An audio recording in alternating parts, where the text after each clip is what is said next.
Hello everyone, Davening with the Haftorah of Parshat, dedicated to the memory of Lucy, Maya, and Rina D, to all the soldiers fighting in the field, to the speedy return of our hostages, and to the speedy recovery of all those wounded.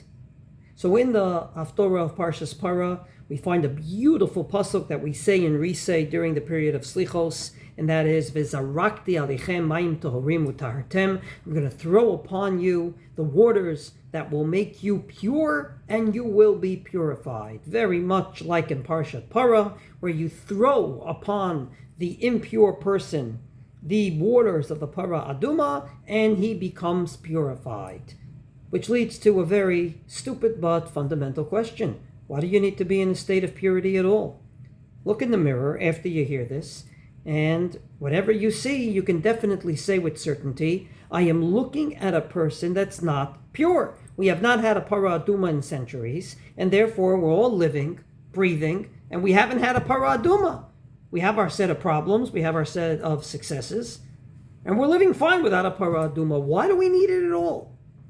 Why does God come to Yecheskel in this week's Haftorah and say, this will be part of my legacy and my prophecy that you should tell the Jewish people? I believe there's a message here, and that is God is telling you, I will do the impossible. Namely, even when you come in contact with a dead body, which is impossible to get out of your mind, which is impossible to many a times get out of your mindset. Even then, when you think all is lost, I will purify you. You will get out of this. You will crawl out of the darkness of the ashes. We're living in a generation, and we're living at a time where many things around us are black. The hostages have been in captivity for over 150-something days.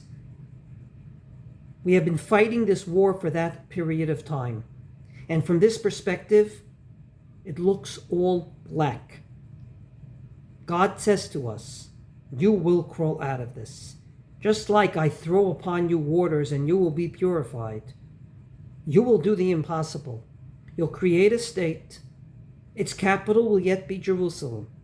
Never in the history of the world was a nation exiled from their land and returned to it almost 2,000 years later. I believe that in this state of war, we have to remember this Haftorah, that if God can do the impossible, sometimes, if you think about it, not even necessary, and purify someone from its impurity, then all the more so, the Jewish people will do the impossible and crawl out of all the black places they find themselves in.